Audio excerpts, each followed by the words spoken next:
देखो बच्चों, तो इसके पहले जो है हम अपने सिलेबस के according current, voltage, power, resistance पर बात कर चुके हैं और उनकी यूनिट्स पर, ठीक है। और दो टॉपिक बचे हैं उसमें, एक कैपेसिटेंस और एक इंडक्टेंस। इनको मैं आपको बाद में कवर कराऊंगा क्योंकि इस चैप्टर के साथ उसको ढंग से कनेक्ट नहीं किया जा सकता, वो आपको उतने अच्छे समझ में नहीं आएगा, ठीक है।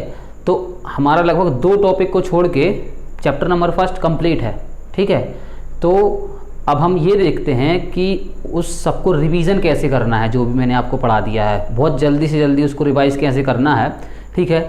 लेकिन इस वीडियो को देखने से पहले मेरी आपसे रिक्वेस्ट है कि आप जो है मेरे पहले के वीडियो देख लें, नहीं तो इस वीडियो में आपको कुछ भी समझ में नहीं आएगा, ठीक है।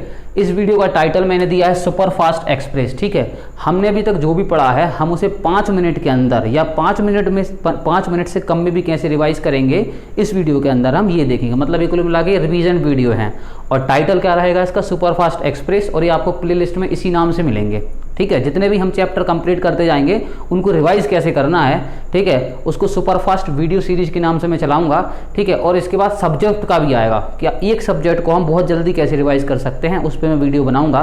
तो चलिए स्टार्ट करते हैं इस वीडियो को, ठीक है। तो सबसे पहले मैंने आपको बेटा पढ़ाया था कि करंट क्या होती है। करंट मैंने बताया था, अगर किसी कंडक्टर में इलेक्ट्रॉन फ्लो कर रहे हैं, ठीक है, टाइम के रिस्पेक्ट में, तो उसे हमने क्या कहा था, इलेक्ट्रिक करंट कहा था। उसका फॉर्मूला क्या दिया था मैंने, I = dq/dt, या फिर मैंने बोला था I = q/t। उसके दो फॉर्मूले से मैंने आपको बताया था। उसके बाद मैंने डिस्कस किया था कि पोटेंशियल क्या होता है, वोल्टेज का टॉपिक था, उसमें पोटेंशियल मैंने सबसे पहले डिस्कस किया था।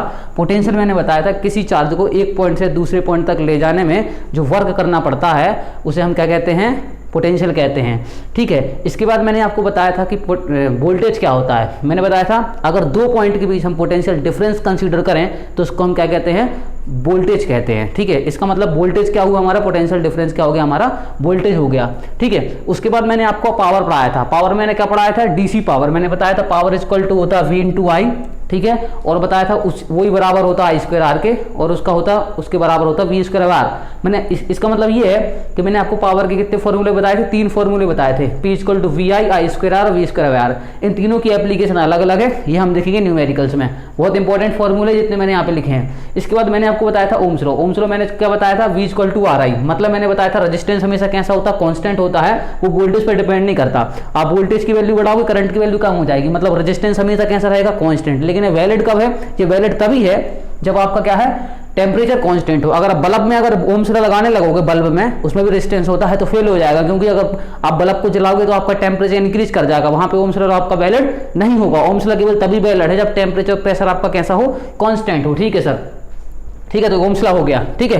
इसके बाद मैंने आपको बताया था रेजिस्टेंस होता है वो किस किस फिजिकल पैरामीटर पर डिपेंड करता है, तो वो डिपेंड करता है लेंथ पर, एरिया पे। इसका मतलब अगर हम किसी कंडक्टर की लेंथ को बढ़ाएंगे तो उसका रेजिस्टेंस बढ़ेगा, अगर एरिया को बढ़ाएंगे उसका रेजिस्टेंस घटेगा। इसका मतलब ये है अगर कोई किसी व्यक्ति की लंबाई बहुत ज्यादा है तो उसका रेजिस्टेंस बहुत ज्यादा होगा, यदि कोई व्यक्ति ज्यादा मोटा है तो उसका रेजिस्टेंस कैसा होगा, कम होगा।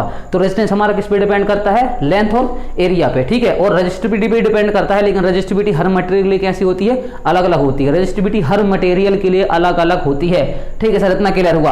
अब मैंने आपको बताया था रेजिस्टिविटी की यूनिट क्या होती है, बहुत इंपॉर्टेंट है, कई बार एग्जाम में पूछा है। तो रेजिस्टिविटी की यूनिट मैंने क्या बताई थी, ओम मीटर, ठीक है। कंडक्टिविटी की यूनिट मैंने क्या बताई थी आपको, ओम इनवर्स, मीटर इनवर्स, या इसको बोल सकते हैं मोह बोल सकते हैं, और मीटर इनवर्स बोल सकते हैं। मोह को सीमेंस भी लिखते हैं कभी कभी, S से रिप्रेजेंट करते हैं, ठीक है, ओके। और रेजिस्टेंस के बारे में मैंने आपको एक चीज और बताई थी, करंट का विरोध करता है। ये वीडियो में मैंने आपको पहले बहुत अच्छे से बता रखा है, आप प्रीवियस वीडियो देखेंगे तो आपको इस वीडियो में बिल्कुल भी दिक्कत नहीं आएगी, ठीक है।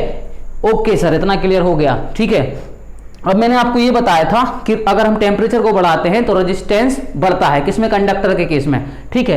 टेम्परेचर को बढ़ाते हैं तो रेजिस्टेंस बढ़ता है, किसके केस में, कंडक्टर के केस में। लेकिन सेमी कंडक्टर के केस में अगर हम टेम्परेचर को बढ़ाते हैं तो रेजिस्टेंस हो जाता है कम। इंसुलेटर के केस में अगर हम टेम्परेचर को बढ़ाते हैं तो रेजिस्टेंस हो जाता है कम।